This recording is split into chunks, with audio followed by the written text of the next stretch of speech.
82 degrees, overcast skies here in downtown Charlotte as we are just about ready for the Panthers and the Jacksonville Jaguars. From the 7th. Gabbert eluding tacklers, but he's tripped up and sacked in the end zone for the safety. It was Greg Hardy who tripped him up, and it's 2-0 Carolina. It couldn't be a more difficult situation for Blaine Gabbert to start out his first drive as the starting quarterback in the NFL. Right there, you're backed up in your own end zone. A little bit of pressure from the outside. He's got to find a way to get that ball out of there. With the Patriots playing at Buffalo against the upstart Bills. This is Newton on 3rd and 7. Pocket again collapses. He's hit as he throws. He completes to the tight end, Greg Olsen. He's thrown to Smith 4 times. And so far, they have not been able to hook up. Jonathan Stewart on 2nd and 10, dancing through the Jacksonville defense. He's got the first down. Mari's kick is up and through the uprights.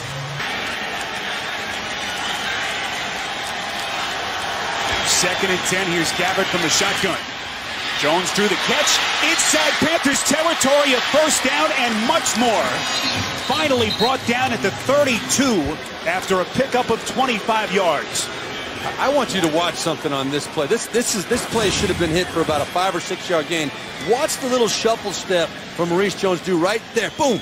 Just a little. He knew exactly where the pressure was coming from James Anderson. It was almost like he had eyes on the side of his head. And to shuffle like that and turn what would have been a 5-yard gain into about a 25-yard gain. Try to cut into this 5-point Jacksonville deficit. It has plenty of distance, and it's good. Newton works from the shotgun on 3rd and 2. Jacksonville coming. Newton's throw is caught at the 40, late marker thrown. Olsen in motion.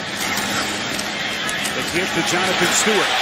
Near side, inside the 40, has the first down and more at the 32-yard line. 12 yards on the run from Jonathan Stewart. The Panthers are finding some money here on the right side behind Jeff Ota and Jeff Handgardner, the right guard. Jonathan Stewart, another nice lane to take it up inside. Rain really starting to come down now. Marker is thrown. Officials any easier out here, Sparrow. Sorry about that. Losing in week 1 in Arizona. Lost here to Green Bay. Last week here on 3rd down. It's nearly intercepted. Off the hands of the 3rd-string running back, Mike Goodson. And the Panthers will punt. Yeah, the Panthers dodged the bullet right here. Watch how easily this could have been an interception off the hands of Goodson. Fell right into the lap almost of Charles Johnson, it looked like left early. Yep. Gabbert fumbles the snap. As a marker was thrown at the 34-yard line, the pylon ensuing at the 22. Now the question was Johnson drawn off sides. That is a good question because it looked to me like Johnson is the one that jumped. But if he was drawn off sides, that would definitely be a live ball then.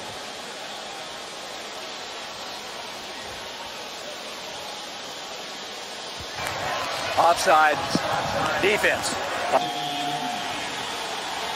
Panthers and Jaguars playing in a downpour here in Charlotte. 5-3 lead for the Panthers, with just 2 minutes left before halftime. Gabbert the give to Maurice Jones-Drew out past the 44, chopped down at the 45-yard line. Tough. The Panthers will face 3 playoff teams in succession over the next 3 weeks. Here's Gabbert. Too far in front, and it's intercepted. That's Sherrod Martin, the safety on the pick. Martin still looking for some yardage there out past the 35 and brought down at the 37. As Gabbert throws the first pick of his NFL career. That's going to be a little bit of teaching reel for Blaine Gabbert right there. You're going to see he pumps hard to the right. It pulls the safety over there, over the top. Sherrod Martin, he's being pulled that way by the quarterback. And then in these conditions, the ball kind of flutters out there. It's about as easy an interception as you're ever going to see.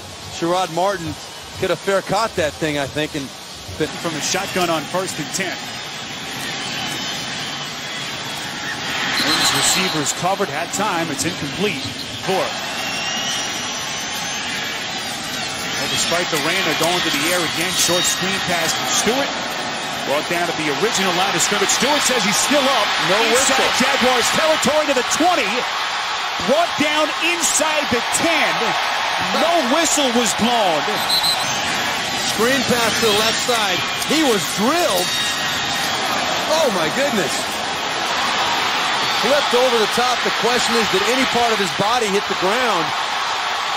That's incredible balance by Jonathan Stewart. He was drilled on that play. The previous play, the runner's left elbow was down. The runner was down by contact at the 39-yard line of Carolina. Carolina's timeout will still be charged. Their second. Well, Newton from the shotgun. Olsen in motion. Newton fumbles the snap. He's hit from the back. Still finds Olsen out of the backfield. More dangerous play by Newton there. They lose 5 yards, and the Panthers will punt. I am really surprised that Cam Newton didn't get blown up right there by Jeremy Mincy. Had a clean shot at his back. 30-second timeout. Some amazing pictures inside the stadium. Trying to do a little bit better than that. Panthers fans having whatever fun they can here. He's going to be shoveling water for a while, I think, to get that boat empty. I think that's definitely the right decision here, Spiro. You know, you could have made a case for it last drive with the Panthers, but with time on the clock, I think Jack Del Rio would have tried to use the timeouts and make Carolina do something with the football, see if they could handle the snap on the punt, anything like that. Now Jack Del Rio is just willing to concede the rest of the time, I think. This will be the final play of the first half. Maurice Jones-Drew up the middle, has some room. Inside Panthers territory and finally brought down at the 34-yard line. And now Jacksonville will call for time as Jones-Drew scampers for 40 yards. Well, just when you think you got it figured out, they're going to take a knee and run out the clock. This guy pops up the middle and rips off a huge gain. Jack Del Rio now, he can throw the ball into the end zone. I don't think you can even expect Josh Scobie to be able to get the football up in the air from outside of 30 yards right now in these conditions. So I think we're probably going to see a ball thrown into the end zone from Blaine Gabbert. Normally this would be well within Scobie's range, his career-long 59 yards. The ball into the end zone in these conditions. Gabbert stepping into the throw. It's caught by Thomas, sneaking forward. Touchdown. And he's into the end zone. Touchdown Jacksonville with no time on the clock. 36 yards Gabbert to Thomas, and Jacksonville has taken a lead. I got pretty excited about that, Spiro. Sorry about that, but look at this. How does this happen? Last play of the game, great job by Blaine Gabbert just saying, well, if I can get it to Mike Thomas inside the 10, he can make a couple people miss a tackle. That's a touchdown. Unbelievable. That had to be discussed on the sideline by Dirk Cutter, Jack Del Rio. Somebody probably said, hey, they're going to expect us to throw the football into the end zone. If Thomas comes open underneath, put it right on and let's see if he can scoot into the end zone. If that did indeed happen, which I think it did, what a great strategy to employ at this point in the ballgame. Josh Scobie on for the point after. And for the Jacksonville Jaguars, their first touchdown in 9+ quarters. Oh, you talk about a backbreaker for the Carolina Panthers. Maurice Jones-Drew set him up with the 40-yard run, and then Gabbert finds Thomas on a 40-yard touchdown with no time remaining. You're exactly right. That 40-yard run by Maurice Jones-Drew, that's what gave the Jaguars a chance. That's the end of the first half in a rainy downtown Charlotte. We'll be back with the Sprint halftime report after this message and a word from your local station.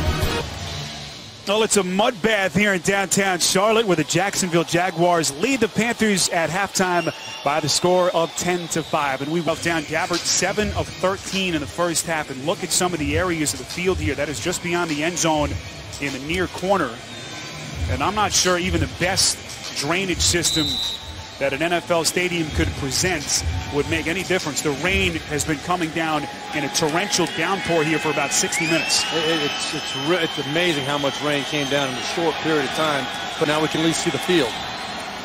So the Jaguars and company on the ground on 1st and 10. That's Maurice Jones-Drew's 40-yard run. The fact that they're starting the two rookies up front.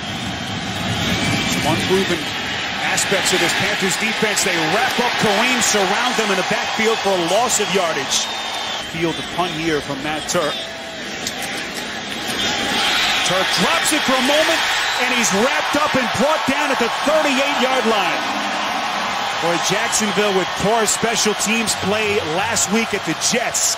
And a huge mistake here will give it to Cam Newton and company inside Jacksonville territory.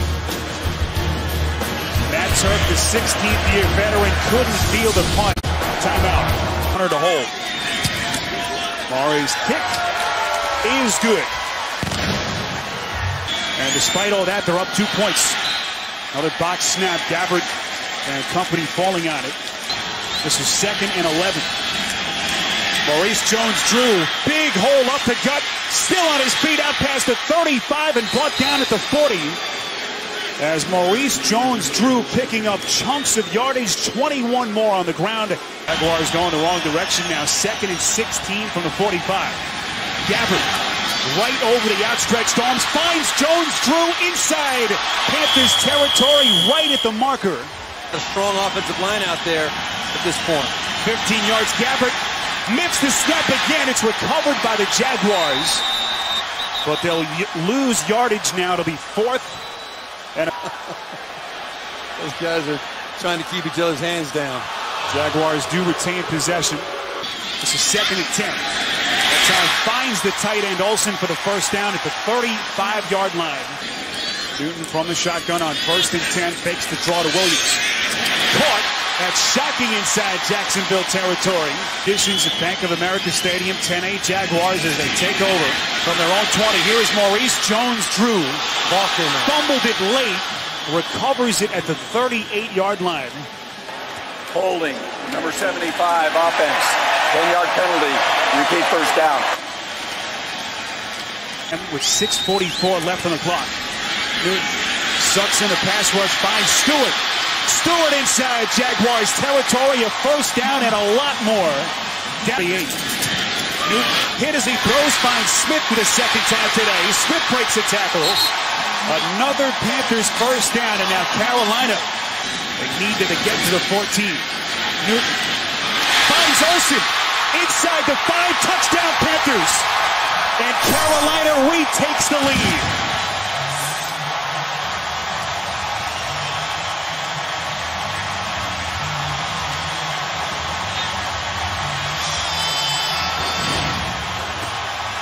Very well executed play. You saw Greg Olsen coming out of the backfield on that play, almost following Steve Smith. Steve Smith on that play was truly the decoy, trying to occupy the coverage, and a good job. Shockey steps into the slot at the top of your screen. Near side end zone. Olsen catches. Got it. Was he in? Yes. This is 2nd and 6. Near side, plenty of real estate. It's Stewart inside the 40, and a huge first down run for Carolina. Blaine Gabbert, his first NFL start. Barking signals. Clock running. This is the final play. Gabbert, middle of the field, and it's intercepted. Incomplete. The official call as this one is over. The clock immediately started running. Jacksonville had no timeouts left. And as Jack Del Rio and company will fall 6 points short. And that's what Jack Del Rio is complaining about. Why is that clock starting in that situation? That's why we saw Blaine Gabbert getting so upset out there. He wanted Meester to snap that football.